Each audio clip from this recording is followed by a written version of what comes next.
നിങ്ങളെ ആരെങ്കിലും ഉപദ്രവിക്കാൻ വന്നിട്ടുണ്ടോ? ഉണ്ട്. ഞാനിതൊന്നും അറിഞ്ഞോണ്ട് ചോദിക്കുന്നതല്ലേ. പെട്ടെന്ന് ഈ റിപ്പറന്ന് വന്നപ്പോഴത്തേക്ക് ഞാൻ പെട്ടെന്ന് എനിക്ക് അതുമായിട്ട് കണക്ട് ചെയ്തൊരു ചോദ്യം ചോദിച്ചതേ ഉള്ളൂ. എവിടെ വെച്ചാണ്, എങ്ങനെയാണ്, എന്താണ് സംഭവം? അത് ആക്ച്വലി ഞങ്ങള് എൻ്റെ വീട്ടിലായിരുന്നു ഒരുമിച്ച് കുറച്ച് നാള്. അപ്പോ ഇവളുടെ വീട്ടുകാർ പിടിച്ചുകൊണ്ട് പോകാൻ വന്നപ്പോ ഇവളെ പിടിച്ചുകൊണ്ട് പോകുന്നതിന്റെ ഇടയ്ക്ക് ഇവള് ഉപദ്രവിച്ചു. പിന്നെ ഞാൻ തടഞ്ഞപ്പോ എന്നെ ഉപദ്രവിച്ചു. അങ്ങനെ നിങ്ങളെ സപ്പോർട്ട് ചെയ്താറുണ്ട്? സപ്പോർട്ട് ചെയ്ത കുറേ ഫ്രണ്ട്സ് ഉണ്ട്, കുറേ പേരുണ്ട്. ഇപ്പം മീഡിയാസ് തന്നെ ആവട്ടെ, കുറേ പേരുണ്ട്. സോഷ്യൽ മീഡിയയിലൂടെ ആണെങ്കിലും കുറേ പേര് സപ്പോർട്ടീവായിട്ട് വരുന്നുണ്ട്. പിന്നെ ഞാൻ ആദ്യം കം ഔട്ട് ചെയ്തത് എൻ്റെ മിസ്സിന്റെ അടുത്താ. പുള്ളിക്കാരി നല്ല സപ്പോർട്ടീവായിരുന്നു, ഒരിക്കലും പ്രതീക്ഷിച്ചില്ല. പക്ഷെ നല്ല സപ്പോർട്ടീവായിട്ട് സംസാരിച്ചത് കൊണ്ട് നന്നായിട്ട് നമുക്കൊരാളുണ്ടെന്ന് തോന്നിയിട്ടുണ്ടായിരുന്നു. പിന്നെ ഞങ്ങൾ ഇതുപോലെ തന്നെ അൺഎക്സ്പെക്റ്റഡ്ലി ഒരു ദിവസം ഹോസ്പിറ്റലിൽ പോകേണ്ടി വന്നു. അപ്പം അവിടെ പോയപ്പം ഒരു ക്യാൻസർ പേഷ്യൻ്റ് ഞങ്ങളടുത്ത് വന്ന് പറഞ്ഞു ഭയങ്കര ഇൻസ്പിറേഷനാണ്. നല്ല സന്തോഷം തോന്നി. ഈ കാലത്തൊക്കെ പെൺകുട്ടികൾക്ക് ഇങ്ങനെ കം ഔട്ട് ചെയ്ത് ജീവിക്കാൻ തന്നെ ഭയങ്കര ബുദ്ധിമുട്ടാണ്. അപ്പോൾ ധൈര്യം കാണിച്ചല്ലോ എന്ന് പറഞ്ഞിട്ട് അപ്പം അത് കേട്ടപ്പോൾ ഭയങ്കര സന്തോഷമായി. ഈ സഹായിക്കാൻ വന്നതിന് ശേഷം മുതലെടുത്ത ഏതെങ്കിലും സംഭവം ഉണ്ടോ? ഇങ്ങനെ നമ്മളെ എന്തെങ്കിലും തെറ്റി പിരിക്കാൻ വേണ്ടി ബന്ധുക്കൾ തന്നെ വിടും ആൾക്കാര്?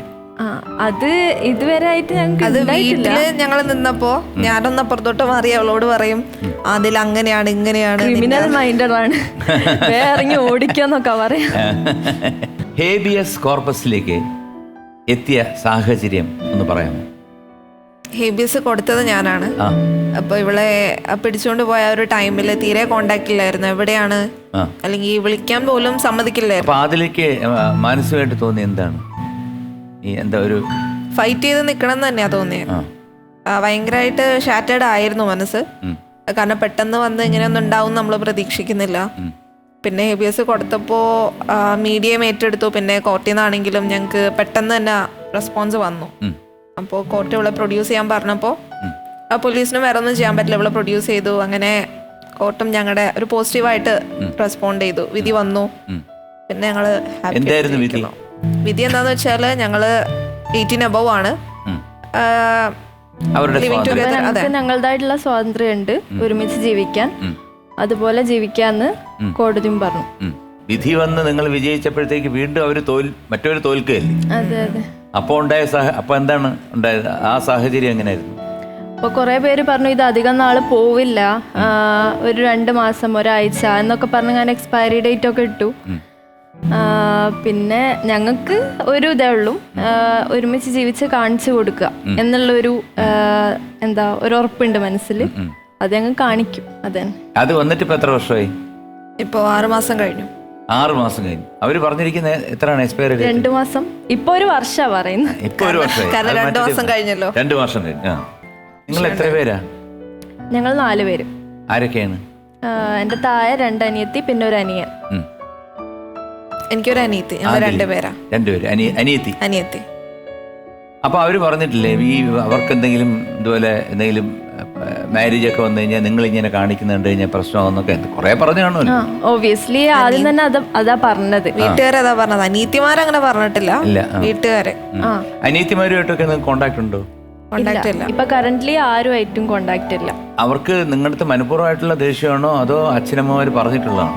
എന്റെ അനിയത്തിമാർക്ക് ദേഷ്യം ഉണ്ട്, നല്ല പോലെ ഉണ്ട്. അനിയൻ പിന്നെ ചെറുതായതുകൊണ്ട് ആ ഒരു ഇത് പ്രായമായിട്ടില്ല. എന്റെ അനിയത്തിനെ ഇങ്ങനെ പറഞ്ഞിങ്ങനെ വെച്ചേക്കാണ്. അവൾക്ക് കുഴപ്പമൊന്നുമില്ലായിരുന്നു എന്നോടും, ഞങ്ങളോട് കുഴപ്പമൊന്നുമില്ലായിരുന്നു. ഞങ്ങൾ വീട്ടിൽ വന്ന് നിൽക്കുമ്പോഴും കസിൻസ് ഒക്കെ കൂടെ ഞങ്ങൾ ഒരുമിച്ചിരുന്ന് സംസാരിക്കുകയും അങ്ങനെയൊക്കെ ഉണ്ടായിരുന്നു. എല്ലാവരും നല്ല ഫ്രണ്ട്ലി ആയിരുന്നു. വീട്ടുകാർ പറഞ്ഞ് അങ്ങനെ ഒരു ഇതില്. നിങ്ങൾക്ക് കേരളത്തിൽ തന്നെ തുടരണം എന്നാണോ അതോ വിദേശത്തോട്ട് പോകണമെന്നാണോ ആഗ്രഹം? വിദേശത്തേക്ക് പോകണമെന്ന് ആഗ്രഹമുണ്ട്. എന്ന് പറഞ്ഞാ അവിടുത്തെ ആൾക്കാര് കുറച്ചും കൂടെ ലിബറലാണ്. നമ്മുടെ പേഴ്സണൽ ലൈഫിലേക്ക് നേരമില്ല. നിങ്ങളുടെ ഒരുമിച്ചുള്ള ജീവിതത്തില് കുറെ കാര്യം സംഭവിച്ചു കാണുമല്ലോ. അതിലേതെങ്കിലും 1-2 കാര്യം നിങ്ങൾക്ക് ഓർമ്മയിൽ വരുന്ന കാര്യം ഞങ്ങളുടെ പ്രേക്ഷകരുമായിട്ട് പങ്കുവെക്കാനുണ്ടോ? ഒരുമിച്ച് ജീവിക്കാൻ തുടങ്ങിയപ്പം കുറെ കാര്യങ്ങൾ ഉണ്ടായിട്ടുണ്ട്. ഞങ്ങളുടെ കൂടെ ഞങ്ങളുടെ ഡോഗ് ഉണ്ട്. പട്ടി വളർത്തുന്നുണ്ടോ? എന്താണ് കാറ്റഗറി? Road wheeler.